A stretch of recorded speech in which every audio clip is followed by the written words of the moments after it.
निवडणुकांमध्ये राज्यामध्ये विस्कळीतपणा आणि गोंधळ झाला, त्यामुळे सगळ्या निवडणुकाच रद्द झाल्या पाहिजेत, सुप्रिया सुळे यांची मागणी. तर प्रथमच मुख्यमंत्रीही आयोगाच्या विरोधामध्ये बोलल्याची सुप्रिया सुळे यांची प्रतिक्रिया.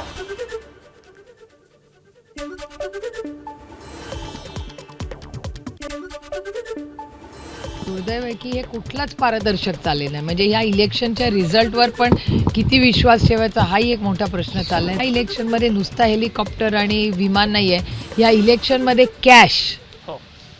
आणि हा मुद्दा मी संसदेत मांडणार आहे. याचं कारण असं की हे खूप चिंताजनक आहे.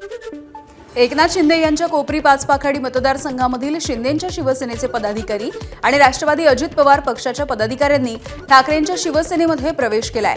उद्धव ठाकरे यांच्या उपस्थितीमध्ये हा पक्षप्रवेश पार पडला.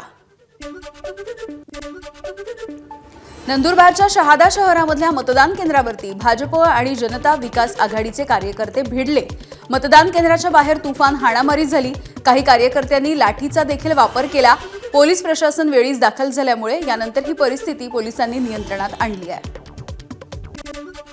सांगलीच्या जत नगर परिषदेच्या मतदानाच्या दरम्यान गोंधळाचं वातावरण निर्माण झालं. मतदान केंद्रावरती भाजपचे कार्यकर्ते आणि पोलीस कर्मचारी यांच्यामध्ये जोरदार वादावादी झाली. जतमधल्या शिवाजी पेठेमधील शाळा क्रमांक 1 इथल्या मतदान केंद्रावरती हा सगळा प्रकार घडलाय.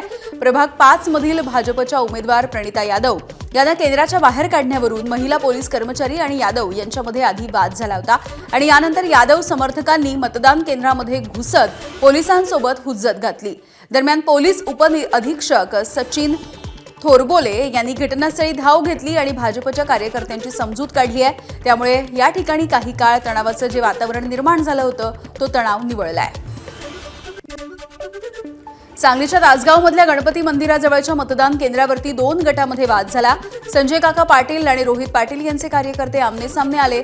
किरकोळ कारणावरून आमनेसामने आलेल्या दोन्ही गटांमध्ये पोलिसांनी वेळीच हस्तक्षेप केलाय.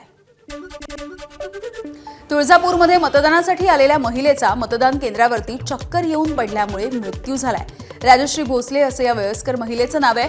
मतदान करून परतत असताना चक्कर आल्याची माहिती मिळते. या महिलेला उपचारांसाठी तुळजापूर उपजिल्हा रुग्णालयामध्ये दाखल करण्यात आलं. मात्र उपचाराच्या दरम्यान त्यांचा मृत्यू झाल्याची माहिती मिळते आहे.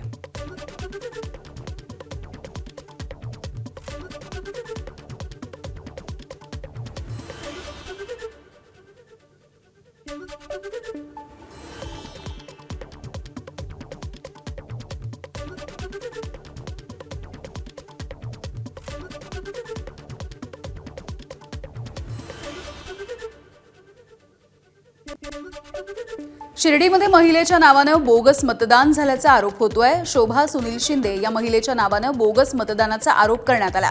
शोभा शिंदे मतदान केंद्रावरती पोहोचण्याच्या आधीच त्यांच्या नावानं मतदान झाल्याचा प्रकार समोर आला. या प्रकरणी ठाकरेंच्या शिवसेनेच्या भाऊसाहेब वागचौरे यांनी चौकशीची मागणी केली आहे.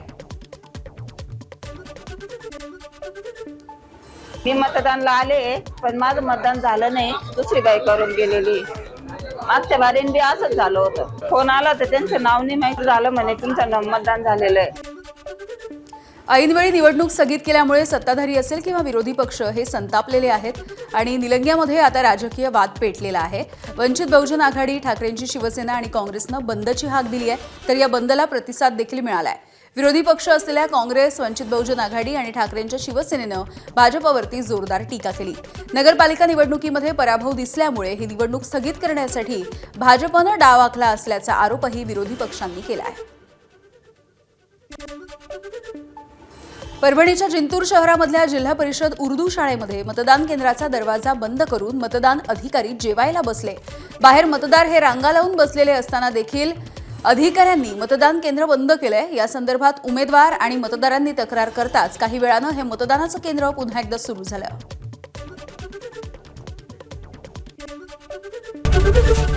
एबीपी माझा, उघडा डोळे बघा नीट.